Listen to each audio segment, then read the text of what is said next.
back at it again. All right, seeing the place to be. Rick Saratella here on the September 20th, 2025, week 4 of the college football gridiron action. I can't believe it's our 20th edition of the All Access Football Daily Show, and we welcome you in for another jam-packed edition, the next hour of power as we do our college football pregame show with an NFL draft slant, highlighting the marquee matchups, key prospects, names you need to know. We've been doing this here since 2002. Check us out over at allaccessfootball.com.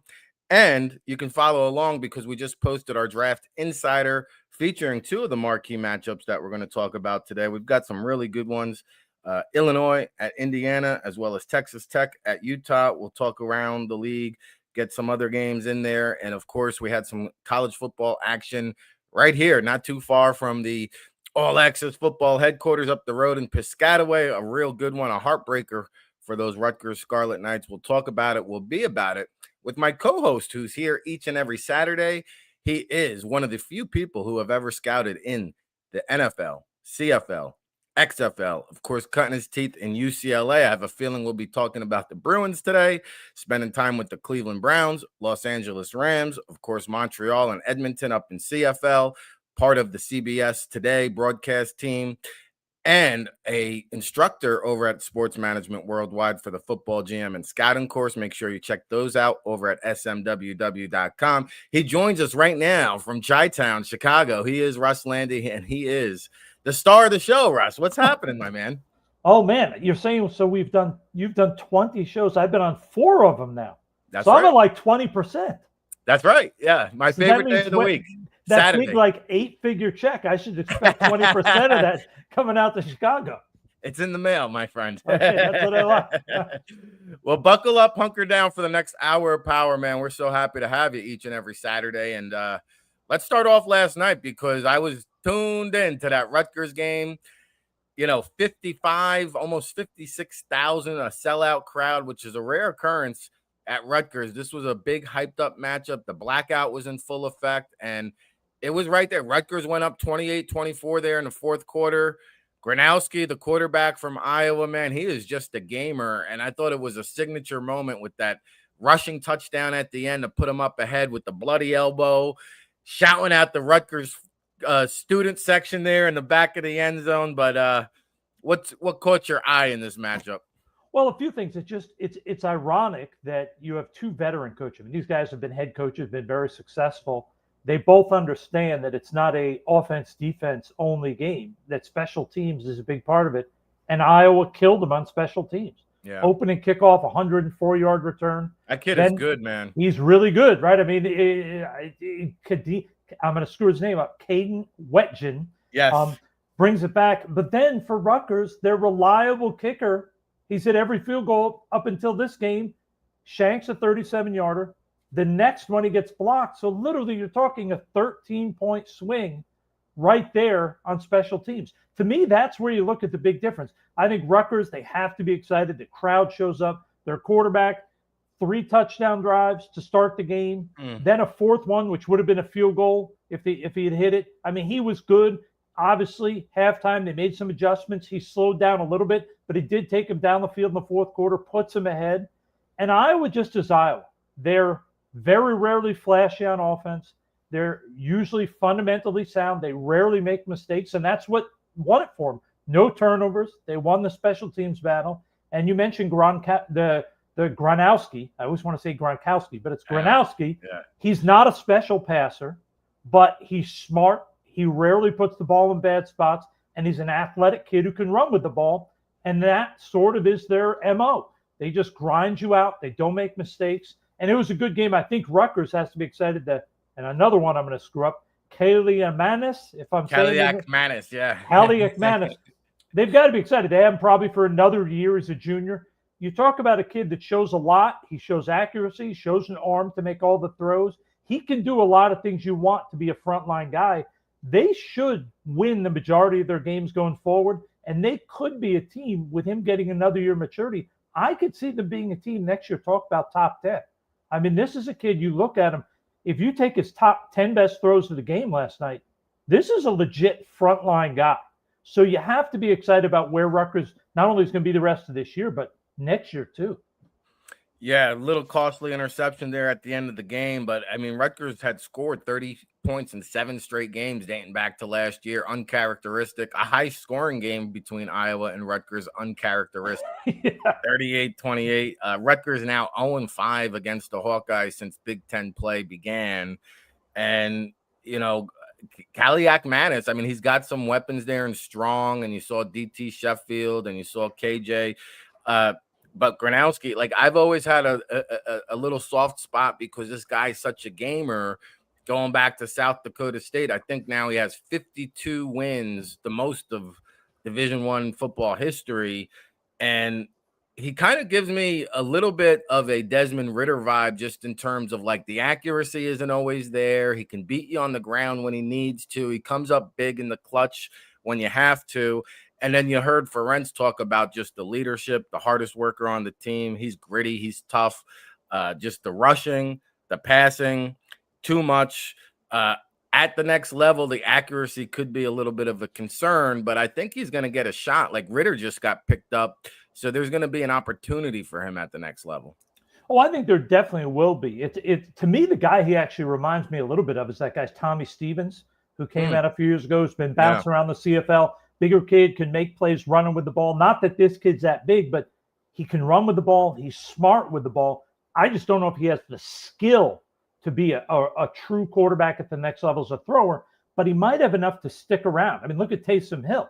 Not that he's the athlete of Hill, but Taysom has carved out a career. There's something about kids like this. The only problem is, you know as well as I, in today's NFL, where it's pass first, pass always, if you can't throw the ball well enough, they don't really give you a long time to be that sort of dimensional third string guy. If you don't show enough that you could develop as a passer, they usually move on within a year or two because they're like, who's the next guy? But there's something about the kid because the leadership, the toughness. He'd run down on teams for you, I'm sure, and be a guy that could be your 53rd guy and kill it. So there's something about him. I just don't know if there's enough there to really make an NFL roster. Yeah, hard to justify, good football player at the collegiate level, but when you're a situational role player and not exactly a quarterback, hard to justify using a roster spot on a player like that. One other guy I want to talk about that caught my attention, that Max Llewellyn out of Iowa, the defensive end, kind of a little bit of a boxy frame, but he's lean, quick get off. You saw him with the one sack. He was unblocked there, but then he had another key pressure in the fourth quarter that led to the Kaliakmanis interception. So he was in the backfield, solid open field tackler too against the run, nonstop motor. And I loved his hand usage. And I think this Max Llewellyn now is somebody who has elevated himself at least into the day 2 range. I mean, he's a really good looking pass rusher. He's a good looking pass rusher. And if you look at the history of guys coming out of Iowa that were not looked at as freaks of nature athletes, that were viewed as more, are they good enough athletically? We're trying to figure that out, but they have the size. They have great technique because they do not come out of Iowa without good technique. They play like it's the last day they're ever going to be on the field. You look at Max and you think, okay, maybe he doesn't have some of the great testing numbers that you're going to expect, because I don't think he's ever going to be that freak of nature 38-inch vert or anything like that. Right. But when you watch him play, you see a lot of the skills that say, oh, these guys make it. And they become productive, whether it's a starter or a rotational guy that comes in on third downs. Iowa has a long history of guys making it because they're so smart, they play so hard, and they're so well coached in college. They come in as prepared as almost any group of players in the country. No doubt. And the guy that comes to mind as a possible comparison, Jack Sawyer at Ohio State, was like that. Wasn't the greatest tester. Was a mid to late round guy. Alex Highsmith goes down last week. In comes Sawyer off the bench, 5 tackles in his first career NFL sack. He just makes plays. I could see that at the next level for Max Llewellyn. All right, let's flip the script over to the Oklahoma State Cowboys. Were in action. They were double-digit favorites coming into that game against Tulsa, and they just couldn't get it going. You saw Mike Gundy coming off the field there to a crowd of boos. Rumor has it, we saw 2 pink slips in the college football landscape last weekend. We'll get into those, but could we see another one this week? I mean, could we? Yes. Do I think it would be a smart move? No. I mean, I know last year he didn't have a good record. This is a bad loss, but let's take a deep breath if you're Oklahoma State and realize, hey, a lot of coaches who have had success in the last 10 years are right now going through sort of a learning process. They're trying to figure out, hey, this isn't the old days. Just recruit them, get them, and they're yours and keep them. They have to deal with NIL money. They have to deal with salary cap. They have to deal with the transfer portal. This guy's the best winning percentage, almost 200 career wins there. This guy is a great coach for Oklahoma State. I think you have to sometimes look and say, hey, yes, would we love to be winning national championships? Of course, every Division I team in Power 4 school wants to. But let's look at the history of the school. Not many coaches have really won over 50 or 55% of their games. He's at like 65% of his games. So take a deep breath, give him a year or two, maybe invest the time and money to go get a guy who can be the GM, who can say, hey, coach, you go coach. I'll set you up. I'll tee you up for when you got to look at recruits. But I'm going to get this organized because nobody can be the head coach and run the NIL and the cap anymore. Give him that asset, and I'll bet you he starts winning again. Because let's also be real. How many times have they had frontline elite guys, top of the draft guys every year? They don't get those guys. He's done a heck of a job winning there. That's not easy. So I think for them to want to blow him out would be one of those mistakes where it took Kansas almost 20 years to overcome getting rid of Mark Mangino when he was finally had that program winning, and they blew him out. And what happened? It took a long time till they brought in Lance Leipold. Iowa State had things rolling with Dan McCarney. They blew him out. It took a long time till they got it rolling. A lot of times schools think we're going to be great. We're going to go get the next superstar. Not that easy. And this guy's won a lot of games there. I think it'd be a big mistake to move on. Yeah, he is Mr. Oklahoma State, and he's a grown man, by the way. So, oh yeah. But I think the other thing you got to consider too is like, who is Oklahoma State really going to go out and get that's better? That's exactly it. It's not easy. You love to say, yeah, we're going to go get the top guy. We're going to pay him 14, 15 million. Great. Sounds good. Who's the guy who's going to leave a big time program to come to you? You may have to go get, and hey, I think Kirk Cignetti's done a great job, obviously, Indiana, right? Phenomenal, unbelievable. How many other guys have come from smaller schools and been successful? Not as many. A lot of them fail. So there's no guarantee. And history says a lot of guys fail that get hired as head coaches. You've got a good one. Yeah. Moving on, to me, would be a mistake. Help him out. Go get him a guy that can take some of the time and pressure away from having to deal with roster management, having to deal with the cap. Let somebody else handle all that. Let him worry about coaching, and he can look at the players that they have to recruit in the portal and from high school. But let somebody else oversee it and organize it so his life is easier. No, I think that's a good strategy to implement, and we'll see what happens in Oklahoma State now. Over in your old stomping grounds, UCLA, the Deshaun Foster, Nico Elimamna experiment has been a debacle. Deshaun Foster out. Even rumors now that Nico could enter the transfer portal again and maybe even land back in Tennessee. I don't know if they want him the way Aguilar is playing, but one interesting candidate who has emerged, and I talk about this on the All Access Football Daily Show earlier this week, was Tommy Rees, the 33-year-old offensive coordinator now in Cleveland. His dad was an assistant coach under Terry Donahue from 1974 to 1994, so there's some family gene history there. What do you see UCLA doing, your former school and the program, with their head coaching spot? I'm always going to be biased towards the Bruins. That's my first job ever in football. I was actually working for Tommy's dad, Bill Rees, in his final year at UCLA.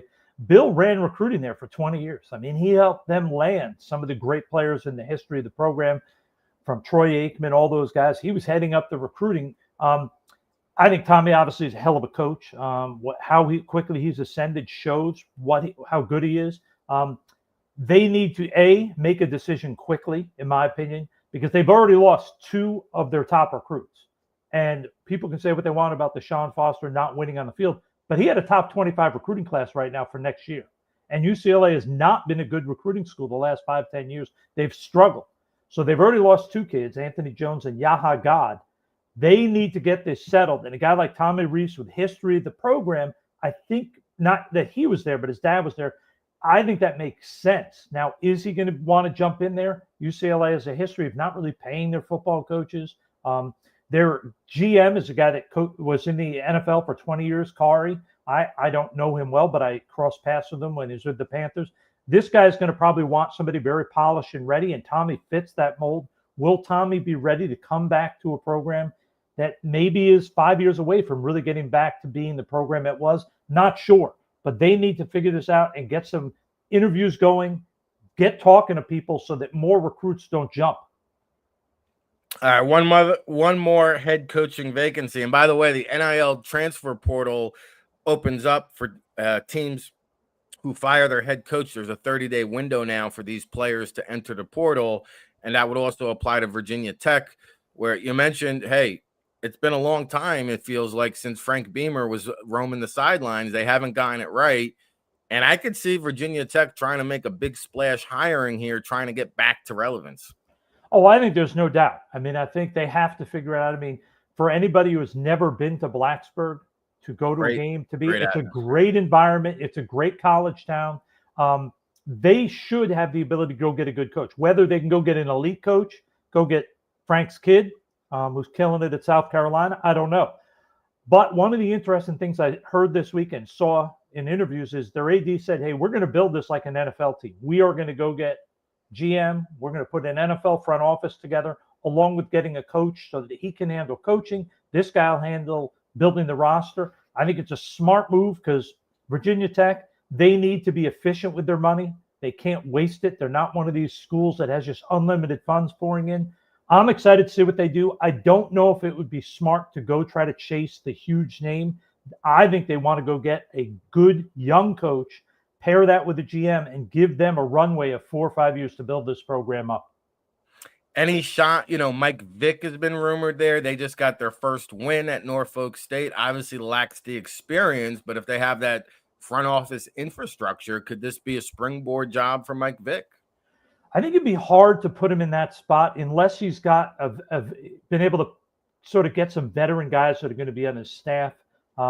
Is it possible that he could have the success like a Dion has? Yeah. But remember, Dion got out there and he had some elite recruits, primarily his son and Travis Hunter, follow him from Jackson State.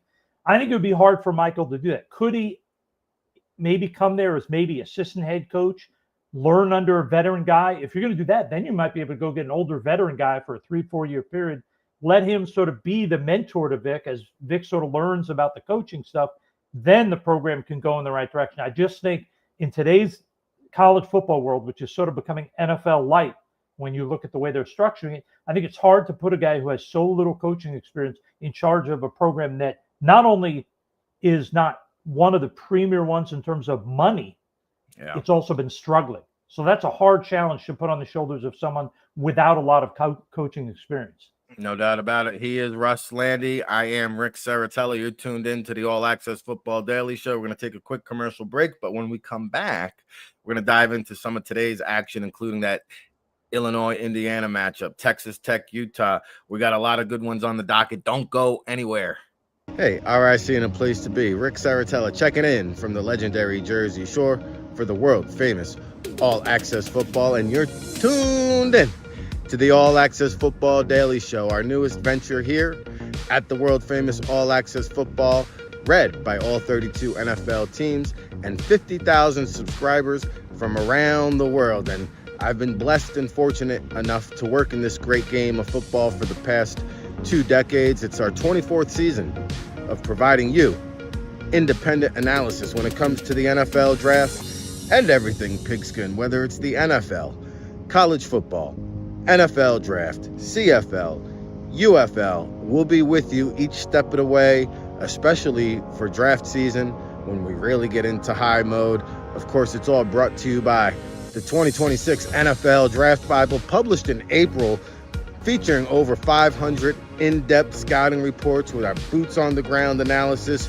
We'll be on location at the All-Star Games, the NFL Scouting Combine, the Pro Day circuit, counting you down to that 2026 NFL Draft in Pittsburgh. And be sure you check us out over at allaccessfootball.com. We've got a great promo discount for you listeners at home. If you enter our promo code RICVIP, you'll get a 30% discount off of all of our premium content. You'll unlock the magic. Get our NFL Draft Insider reports, Scouting Notebook, of course, the World Football All Access Football Report published on Wednesday. It's your new home for real football talk. So follow along, give us a shout. We hope you're enjoying the show. If you're watching on YouTube, Facebook, or X, please give it a like, a share, a subscribe, and we'll be with you each and every day here, 7 days a week, live, 10 a.m. Eastern, no days off, rain, sleet, hail, snow. The show must go on. For Rick Saratella and the All Access Football Daily Show, keep it locked, everybody.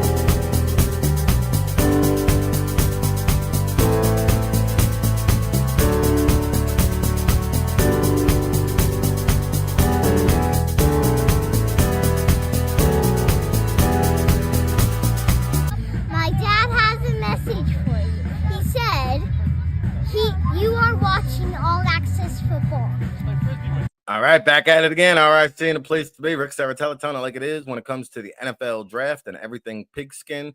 You're tuned in to the All Access Football Daily Show. We're live 7 days a week, 10 a.m. Eastern, and every Saturday we have our special guest, longtime scout from the NFL, CFL, XFL. He is Russ Landy. He joins us right now for the B block of today's segment. And Russ, here we go, man. Today's action. There's a lot of good games. Let's dive right into it. Number 22 at Auburn 3-0, at undefeated Oklahoma 3-0. I just saw our good friend Jim Nagy showing some love on Twitter. He's now the GM there at Oklahoma. And John Mateer, I mean, this kid's been a lightning rod. He's improved his draft stock, I think, as much as any quarterback out there. Still want to see him, progress through those reads and reel in some of the accuracy and be more effective as a passer. But this is a little bit of a rivalry game because Jackson Arnold of Auburn started off at Oklahoma, a five-star recruit in his own right. Didn't exactly pan out there, but he's playing good ball for Hugh Freeze, getting it done with his arm, getting it done with his legs. Break it down for us.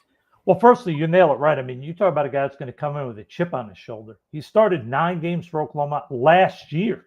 It's like, this isn't like he was there 4 years ago.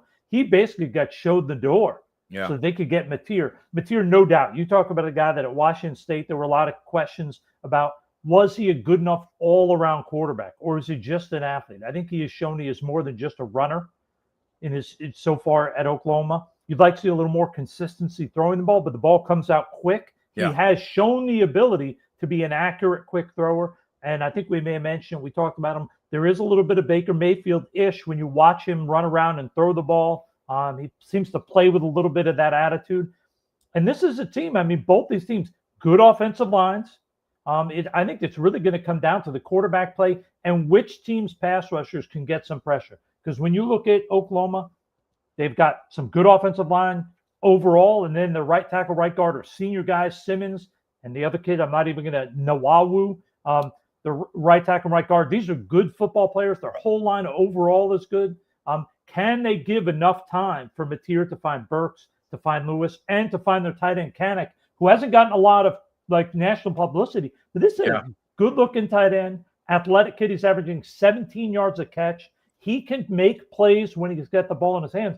So is Auburn going to be able to get in his face? They've got some good players. The Crawford kid is a legit pass rushing guy, almost 6'4", 240, legit guy off the edge. He can get pressure on the quarterback. They've got some talented sort of interior guys, Walker and Jamison Travis, on the defensive line there at Auburn that are going to make it a little bit tougher for Oklahoma to run the ball. But can they make it harder for Mateer to throw? That's going to be, to me, the key to the game. There's a lot of legitimate prospects in this game, not all high-end day 1, day 2 guys, but they're going to get, I would say, each team 5 to 7 guys drafted from their current senior class. Yeah, and Keldrick Falk out of Auburn, he's been playing lights out this year. He's got a bunch of sacks, pass deflection. I think he even has an interception. So he's one guy I think that could really ascend up draft boards. R. Mason Thomas for Oklahoma had a big productive season last year as a pass rusher, still searching for his first sack of the season. And when you're playing against two elusive quarterbacks, we'll see, you know, will they make them pay the price against the pressure? Because these are two guys who can extend plays, make dangerous plays occur when they're outside the pocket. Something we'll be keeping an eye on in this SEC matchup at 3:30 p.m. on ABC. Definitely one of the marquee matchups of the week. All right, let's get over to the noon kickoff on Fox. This is going to be a Big 12 affair. Number 17, Texas Tech 3-0. At number 16, Utah 3-0. I saw some pictures of that Utah Ute Stadium, one place I have yet to visit, but God, it looks gorgeous. And Texas Tech, you know, they really dipped into the portal. They've been spending as much as NIL money as it seems like as the Texas Longhorns, and they are producing results. 3-0, as I mentioned, behind their quarterback, Bayron Morton, who doesn't get a lot of love on the mainstream level, but he is liked by NFL scouts. He's been about as efficient as any quarterback in NCAA play over the last 2 years. Break it down. This Texas Tech at Utah. A lot of good-looking players here. Well, firstly, I think one of the most interesting things is Texas Tech is, I think, one of the few teams in the new age of college football that is taking a whole different slant to things. We both were down at the personnel conference, and Texas Tech's GM, I think it's James Bashfield or Branchfield, was their new GM, and he was up there talking, and his philosophy was very different. I thought it was very interesting. He said, if you look at the data, he said high school players only pan out about 20% of the time. Whereas he said, if you look at transfer portal kids, anybody that's played 400 snaps in college, over 80% of them become starters at another school. So they went heavy on the transfer portal. They brought in guys like along their whole D line, Romeo Height, David Bailey, Lee Hunter, Gil Howard. Their D line is a strong defensive line. The Morton kid, you mentioned him as a quarterback. He's not huge at 6'1", but he's athletic. He's very efficient, doesn't put the ball in bad spots. They've got some receivers in Virgil and Douglas. This is a team that they've done a great job of building quickly that I think is going to cause Utah problems. I like Utah. I think their offensive line is very strong. They have some legitimate guys. It's going to be very hard to get pressure on their quarterback. They have 3 prospects, their guards and their center, Comp, Molafiski, and Togai. All 3 of these guys are legit late-round guys in the NFL draft. Their junior quarterback transferred from New Mexico, Dampier, an athletic kid who can throw. He's going to be hard for Texas Tech to contain, but it is going to be a tough go, I think, for Utah. I think Texas Tech, the way they built this roster, the weapons they have on offense, I think is going to be a tough game for Utah to be able to stay in it and keep up with Texas Tech if they get ahead. If Utah keeps it close early, I think it'll be close, but I think Texas Tech could get out quick on this one. Yeah, I think, Texas Tech has the slight edge here because of the more experienced quarterback, but this Utah offensive line, you mentioned it, I think they might have the best offensive line in all of college football. Spencer Fanu is considered by some to be the best offensive tackle prospect. He's number 2 on our big board, but his counterpart, Caleb Lomu, also playing at a very high level. They could have potentially 2 first-round offensive tackle prospects land in the first round. So Utah, to me, if they can control the game on the ground, if Dampier can limit his mistakes, be efficient, I think Utah will be in this matchup right in there to the very end. I do think it's a coin toss matchup and ramifications here in the Big 12 because both teams are undefeated. So that's going to be noon Eastern time on Fox for your Big 12 matchup of the week. All right, let's get into what I consider the marquee matchup of the week because number 9, Illinois, number 19, Indiana. Both teams, again, undefeated at 3-0. This one's going to be in the evening now, little 7:30 p.m. action on NBC Peacock. And Big Ten has got some marquee matchups with Illinois at Indiana. Indiana has not really faced a proven commodity. Their quarterback, though, Fernando Mendoza, he is really doing, like you mentioned it on last week's show. He can't schedule the opponents. All he can do is take care of business. And this is going to be a thrilling matchup, I think, especially with Gabe Jacas of Illinois. on the other side chasing after him. Break it down for us, Russ. Well, firstly, I think you make a great point. Like we talked about Mendoza last week, like he can't pick who he plays. A lot of people are talking this week like, hey, this is the first time we're going to get to say, can this kid, he's only junior, but can he step up and do it against a legit high-end opponent? I mean, he's killed it against some of the teams they've played already. Can he be as efficient? Can he make as many throws accurately? Or is he going to be just chased down by not only Gabe Jacas, but the whole D-line of Illinois? They've done a good job of getting pressure. If Indiana can't keep him protected, that's going to be a problem. But I can't wait to see Mendoza with the Elijah Surratt. Doesn't get enough credit. The receiver that came along with Cignetti from James Madison. NFL people like this kid. He's almost 6'2", 210 pounds. Athletic kid, underrated in terms of quickness and burst. Good receiver. I think they are going to have to, Mendoza and Surratt are going to be the key to this game, because if Mendoza can avoid pressure, and he's going to get pressure, can he avoid it and make plays? They got a chance. If he can't avoid the pressure that's coming, it's going to be tough, because Illinois not only is good defensively, they are up there with Utah, one of the better offensive lines. They may not have the dominant tackles that Utah does, but they have 4 senior guys with a lot of starting experience. They are going to be hard to get pressure on. They're going to be able to run the ball. The Altmaier kid at quarterback, underrated kid. He's not a special quarterback to me, but he's a really good college quarterback. Doesn't make the big error in the big spot. He knows what to do with the ball. He's calm. There's a lot to like about him. They don't have the big weapons. That's my big concern. They don't have that guy who's going to catch an 8-yard slant and just go the distance. They have a lot of guys who are efficient route runners, catch the ball, get tackled, but they don't have those special weapons, at least that I've seen so far this year, that are going to allow them to just run away on offense and make big play after big play to score real fast. But this is going to be a very fun game to watch. I can't wait to see Mendoza and see how he steps up this week. Yeah, you mentioned Illinois lacking the playmakers. Shout out to our scout Ryan Paglia, who you had in the SMWW football GM and scouting course, now scouting with the NFL Draft Bible. But he wrote up Hank Beatty, the wide receiver, who wasn't ranked on the Blesto or the National, kind of flying under the radar, just 20 career catches coming into the season. But he's got 13 catches through two games. A little bit undersized, 5'10" and 4/8, 188 pounds, out of Rochester, New York, but he's a speedy guy, great separation, and he had a big day against Duke. So we'll see if he can bust out once again. Of course, Illinois does have J.C. Davis, offensive tackle, and he's going to draw the assignment of Mikhail Kamara, who was a double-digit sack guy last year. He may have been right up there in the league leaders or the college football nation, but 6 foot and 4/8 inches, 260 pounds, just 32 and 6/8 inch arms. There are concerns about his length, so this will be a good showcase game for Mikhail Kamara against J.C. Davis. Now, you mentioned Elijah Surratt.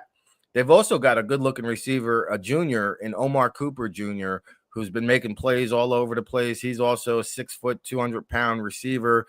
So Mendoza does have some weapons there on the offensive side of the ball. You mentioned the offensive line. I really like Pat Coogan, who started at Notre Dame as a guard, has now since transitioned over to center. He is kind of the quarterback there of that offensive line, working in cohesion with Mendoza. And then, I wanted to mention on the defensive side of the ball, D'Angelo Pons, who I don't know if he'll declare this year. He's a nickelback, 5'8", 5'8" inches. Yeah, he's got just a keen instinct to jump the routes, create turnovers. And Aiden Fisher, 6 foot, 232-pound linebacker, cleans up the mess. We got a problem in IO9. Don't worry. Aiden Fisher is going to be there to clean it up. And, they also got Roman Hemby, who really, as a freshman, had a big year at Maryland. He's kind of fell behind on the depth chart there, switching, rotating reps there. But, again, just a slew of prospects. In fact, we've got 30 prospects for each one of these matchups over on allaccessfootball.com, verified measurements, scouting reports, projections. And, man, I actually think Indiana's being disrespected here again, because I had them in my top 10 since the preseason. I would actually flip these rankings. I believe Indiana's a top 10 team. In Illinois, Brett Bielema does a great job but I think Indiana might shock some people. I wouldn't be surprised if the Hoosiers blow the hinges off the door and just put up a big time game and Illinois just not be able to keep up in a track meet. How do you see this one playing out there, Russ? Well, firstly, I think it really is going to come down to, as long as that Indiana offensive line, led by Coogan at center, if they can control the pass rush, yeah, they're going to score a lot of points. And can Illinois? They have a very good O-line. You mentioned Davis. They also have Getsky, Priestley, and they have Olin Kreutz's kid, Josh Kreutz. Yeah. Not a big guy, but he's there at center at under 6'1" and 280. They have a good O-line. So they're going to probably be able to score. I don't think they have the explosive playmakers. I know you mentioned Beatty, but I don't think they have the dynamic guys to be able to keep up. If this game gets over 20, 22 points, I think Indiana wins it. I think for Illinois to win, it's going to be a low-scoring affair. So I agree with you. A lot of this is going to come down to how Mendoza plays in the big national test, him going against an elite program after he dominated for 3 weeks and killed some lesser teams. Yeah, and this one I think has college football playoff ramifications because whoever wins this matchup is going to keep alive, I think, in that hunt. And, we'll see how many teams get out or get in out of the Big Ten in the college football playoff. In fact, there's another good Big Ten matchup we'll touch base on, as well as a look at one of our top signal callers. We're going to take a quick commercial break. When we come back, we're going to put a ribbon on the show with Russell Landy. Don't go anywhere. Hey, RIC and a place to be. Rick Saratella checking in from the legendary Jersey Shore for the world-famous All Access Football, and you're tuned in to the All Access Football Daily Show, our newest venture here at the world-famous All Access Football, read by all 32 NFL teams and 50,000 subscribers from around the world. And I've been blessed and fortunate enough to work in this great game of football for the past 2 decades. It's our 24th season of providing you independent analysis when it comes to the NFL draft and everything pigskin, whether it's the NFL, college football, NFL draft, CFL, UFL. We'll be with you each step of the way, especially for draft season when we really get into high mode. Of course, it's all brought to you by the 2026 NFL Draft Bible, published in April, featuring over 500 in-depth scouting reports with our boots-on-the-ground analysis. We'll be on location at the All-Star Games, the NFL Scouting Combine, the Pro Day Circuit, counting you down to that 2026 NFL Draft in Pittsburgh. And be sure you check us out over at allaccessfootball.com. We've got a great promo discount for you listeners at home. If you enter our promo code RICVIP, you'll get a 30% discount off of all of our premium content. You'll unlock the magic. Get our NFL Draft Insider Reports, Scouting Notebook, of course, the World Football All Access Football Report, published on Wednesday. It's your new home for real football talk. So follow along, give us a shout. We hope you're enjoying the show. If you're watching on YouTube, Facebook, or X, please give it a like, a share, a subscribe, and we'll be with you each and every day here, 7 days a week, live, 10 a.m. Eastern, no days off, rain, sleet, hail, snow.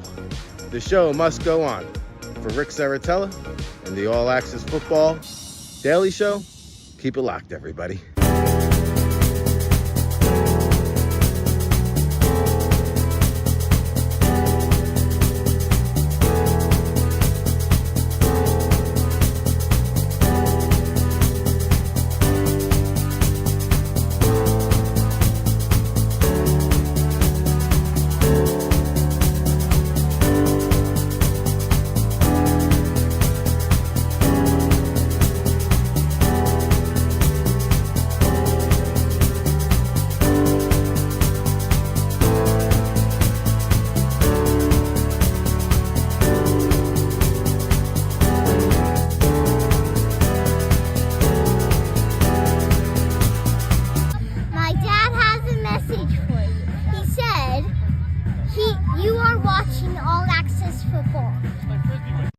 All right. Staying a place to be. Rick Saratella back at it again here on the All Access Football Daily Show. I can't believe the hour of power just flies by.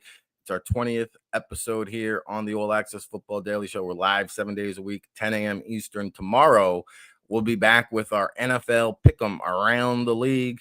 I was on the losing end of the Thursday night football game, so we're 0-1 on the week, but we are holding steady at 21-12 against the spread year to date on the NFL Pick'em. So tomorrow we'll go around the league with all the NFL action there. Of course, Monday, I'm flying solo on Mondays because there's just so much to get to. We'll recap the college football docket. We'll recap the NFL action. We'll highlight any injuries that occur over the weekend. But we've got some great guests lined up for you this upcoming week. In fact, one of our friends, Russ, is going to be Mike Kelly joining the show on Tuesday, the new commissioner of the Continental Football League. So we're excited to pop up Mike Kelly. Of course, he spent time with the Philadelphia Eagles, Cleveland Browns, Winnipeg Blue Bombers. He was the head coach down there in Widener University, helping us with workouts. He is now the new commissioner at the Continental Football League that kicks off summer of 2026. So we'll find out more about that league. Of course, every Wednesday, we got the legendary Howard Balzer breaking it down, chopping it up. We're so happy to have him. His 50th year of covering the NFL. Of course, a Pro Football Hall of Fame voter, Sirius XM Radio, doing great things at the Cards Newswire. And then another one of our good friends, Russ, on Thursday, Chad Ryder over from NFL.com is going to join the program, making his all-access football debut. So buckle up, hunker down. We've got a great week lined up for you, which will be our fourth week of programming here on the All Access Football Daily Show. Unbelievable when you think about it. And of course, each and every Saturday, the man, the myth, the legend, former NFL, CFL, XFL scout, one of the few people to ever do it, Russ Landy. He joins us each and every Saturday, and he is with us right now for the C Block. Russ, we're moving and grooving here on the show. And, we mentioned this Big Ten matchup with playoff ramifications between Illinois and Indiana. We must also mention, I think, number 21 ranked Michigan, 2-1, heading into Nebraska, who's undefeated, 3-0. We all know Matt Rule's teams in the third year take this magnificent jump. And you got two quarterbacks here that could be on the future watch. These two quarterbacks could play a long time. This could be one of many games they meet, not just on the college side, but maybe in the future in terms of the pro game, because we talked about Bryce Underwood. And, Oklahoma, he kept him in the game, right? He got his feet wet against a big-time opponent. And now Sharon Moore, who not allowed around the team this week because he's serving that suspension with the penalties imposed by Michigan. But Dylan Raiola, baby Mahomes, this kid has been playing as good as any quarterback in the nation. I think he's really taken a huge step forward. You see the dip in the arm angles, 8 touchdowns, no interceptions. I think he's lining himself up to be the potential number 1 pick in the 2027 NFL draft, and Underwood could be the number 1 pick in the 2028 NFL draft. Just an intriguing matchup here for people to tune in. This one's 3:30 p.m. ABC in this SEC, in this 3:30 p.m. in this Big Ten showdown. Whew, yeah, a lot to get. A lot of stuff there. Firstly, I got to give credit because Nebraska. I mean, not only Matt Rule, but they bring in Pat Stewart, longtime NFL guy, to sort of oversee. So Matt, again, like we talked about Oklahoma State, what makes it could help Coach Gundy is Coach Rule can focus on coaching and evaluating. He doesn't have to worry about managing the cap, figuring out deals, negotiating contracts for NIL. Let that be Pat Stewart. Pat's done that in the NFL. Now you look at Raiola. This is a guy that was a huge recruit when they got him. Now, and obviously they had an advantage. His dad played there. He was a great player. His first year, there were a little bit of Underwood tones. There was, is he a good enough passer? Is he going to be consistent enough? You watch him this year, and it's like you see a guy who has blossomed. And now you think about where he'll be a year from now with another year of college ball. He's going to keep maturing. There's a lot to really like about him. And when you look at Underwood, you see a lot of sort of where was Raiola a year ago. You see a guy that obviously looks better at this point running with the ball. You're not sure if he's as confident sitting in the pocket, going through progression. But that's part of being a freshman, right? Yeah. Very few freshmen come in, see the college game, and, it's easy to figure out what's going on. No, it's an adjustment. He's got all the tools there in terms of coaches, support staff at Michigan. There's a lot to like about where he could be a year or two down the road.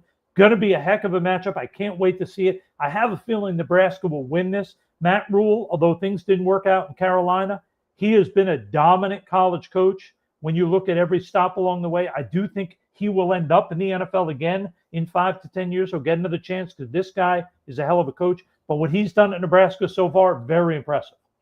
And this Nebraska team does have a path to the college football playoff because really the only thing standing in their way, I believe they have USC and Penn State. And really, if they were to upset Penn State, I mean, I don't know if there would be another loss on the resume, but are the Cornhuskers going to be in playoff contention, do you think? I think they have a chance. I think the hard part's going to be, and we talked about this the first week of this show when we talked about sort of guys that might be a little under the radar for people in the public that we like, is the Drew Alar at Penn State. Yeah, I've heard NFL people telling me this kid may not have a weakness. I've heard NFL people say he may be, by midseason, he may be the runaway number one overall player in the NFL draft where there's no debate.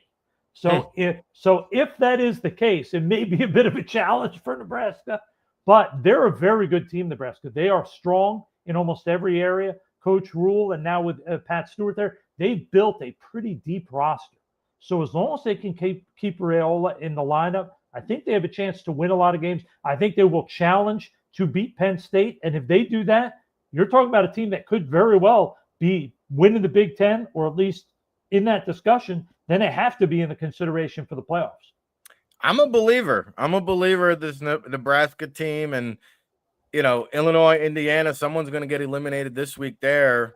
And I do think Nebraska could be in contention if they beat Penn State, which is a big if. But you mentioned Drew Alar. Let's turn our attention over to a quick glimpse at some of the top signal callers, because Lenora Sellers, our number 2 rated quarterback, he is number 1 for some. He's a big bruising runner now. He took a vicious hit last week, suffered a head injury, was in that concussion protocol, we think, because Shane Beamer didn't want to share any information with us this week. But he's been cleared to play. And the head injuries are a delicate situation, but the fact that he's been cleared to play, I never want to assume, but I'm thinking it's not a serious head injury. But he goes into Missouri, and Bo Prebola, who was the backup at Drew Alar, he's actually been playing pretty well for the undefeated Missouri Tigers at 23. But a big test here for Lenora Sellers. Well, firstly, give Missouri credit. They're playing good football. They beat Kansas in Kansas, which is impressive. I think the interesting thing to Sellers, because he took that vicious hit, and obviously they're different physiques, but when I watch him, there's a little bit of Jaden Daniels in that. Sellers tends to run a little bit out of control in terms of he doesn't really regard his body. He's always trying to get the yards, and he's going to have to learn to change that, just like Daniels did when he got to play in the NFL. He learned you can't take the big hits. Sellers is a very talented kid. A scout told me a week ago that this, to him, is the most underrated quarterback in the class. He said this is a kid that's got legit high-end NFL tools. He said we want to see him make the next step. But he did talk about there's a little bit of that reckless running, and it could lead to him getting hurt. But I think, hey, you never want to see somebody get hurt. But maybe this is the thing that sort of the lights go on. He says, holy smokes, I got to start sliding. I got to start getting out of bounds to avoid, be like Russell Wilson. Russell Wilson's one of the most athletic quarterbacks that we've seen in the last 20 years who could scramble with anybody. But he was so smart about, time to slide out, time to get out of bounds, time to go down before I get my head knocked off. If Sellers can implement that over the next year or two of playing, you could see him really blossom, because he is a very talented kid. Got to live to see another day, and he is a little bit embracing the contact too much. All right, one last other. We mentioned Mendoza. We mentioned Alar. We mentioned Sellers. Garrett Nussmeier still sits atop our big board now. Brian Kelly mentioned this week he suffered a torso injury from preseason, too much throwing during the preseason. He also had a patella knee injury that flared up on him, so he's not going to miss any action. But Kelly did allude to their bye week in a couple weeks here, I think in 2 weeks, that Nussmeier might have to just shut it down entirely for a week. Any impact, long-term ramifications, any concerns here moving forward? You know, it's not so much a huge concern, but the one thing that would raise a bit of a red flag is we both know he's not a big kid. Yeah. This is a kid that's a little bit over 6 foot, very smart. I love him as a player, but you look at him and say, okay, he's not big. Has he been, if overthrowing is going to get him a little, like, get his torso, what's going to happen when and we talk about it all the time. SEC, great football, all that. The jump from the SEC to the NFL is enormous. The speed, the power. All of a sudden, this kid's going to be getting hit and beat up by bigger people. So it might be a little bit of a concern. Now, I will say the one thing I don't understand, Rick, you talk about Big Ten teams running it. I mean, UCLA, what? I mean, we're not bringing them up. I mean, couldn't they pull this off, rebound, win out, and get in the playoffs? I mean, come on, let's talk about the Bruins. Who does UCLA have on the docket this week? I don't know offhand. I don't know. I don't think they know. Yeah, I don't think it matters. That team they're in trouble. We'll see. We talked about the head coaching changes at the top of the show. We also got into some of the marquee matchups, names you need to know. I do have a week 4 schedule here somewhere, a look ahead at some of the big time matchups. And it looks like I don't think you're going to see them listed under the big time matchups for some reason. Yeah, no, but looking ahead at week 5, we do have LSU at Ole Miss, Oregon at Penn State, and Alabama at Georgia. So we'll have some good ones to talk about next week. That's for sure. Heating up on the All Access Football Daily Show. This was our college football pregame show. We do it each and every Sunday. It's our college football pregame show with the NFL draft slant. So if you're looking for something from the alternative mainstream coverage and want to get ahead of the 2026 NFL draft, thank you so much for tuning in. Of course, allaccessfootball.com. We have over 60 prospects for the 2 matchups between Texas Tech and Utah, Illinois and Indiana. We also touched base on the Auburn-Oklahoma game. And Russ, appreciate the time, man. Any parting shots on your way out the door? No, this is great as always. And next week, and you don't even know this yet, Rick, it's going to be exciting. I'll be doing this as I'm sitting in London. Oh, is that right? Yeah. So I'll be at 3 p.m. London time. Look at 10 you. a.m. Eastern time. We'll be doing this show. Very good. Well, we look forward to that, adding the international flair, and we do have fish and chips or something to go for the show there. Yeah, man. We got over 70 countries subscribed over on the website, so we are international here at the world famous All Access Football. And we could thank Russ Landy for joining us each and every Saturday. For Rick Saratella, this was the 20th episode here on the September 20th, 2025. We'll see you next week, everybody. Thanks for watching. Hey, RIC in a place to be. Rick Saratella checking in from the legendary Jersey Shore for the world famous All Access Football. And you're tuned in to the All Access Football Daily Show, our newest venture here at the world famous All Access Football, read by all 32 NFL teams and 50,000 subscribers from around the world. And I've been blessed and fortunate enough to work in this great game of football for the past 2 decades. It's our 24th season of providing you independent analysis when it comes to the NFL draft and everything pigskin, whether it's the NFL, college football, NFL draft, CFL, UFL. We'll be with you each step of the way, especially for draft season when we really get into high mode.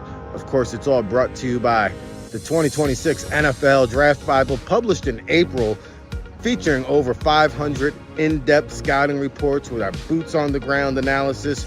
We'll be on location at the All-Star Games, the NFL Scouting Combine, the Pro Day circuit, counting you down to that 2026 NFL Draft in Pittsburgh. And be sure you check us out over at allaccessfootball.com. We've got a great promo discount for you listeners at home. If you enter our promo code RICVIP, you'll get a 30% discount off of all of our premium content. You'll unlock the magic. Get our NFL Draft Insider Reports, Scouting Notebook, of course, the World Football All Access Football Report, published on Wednesday.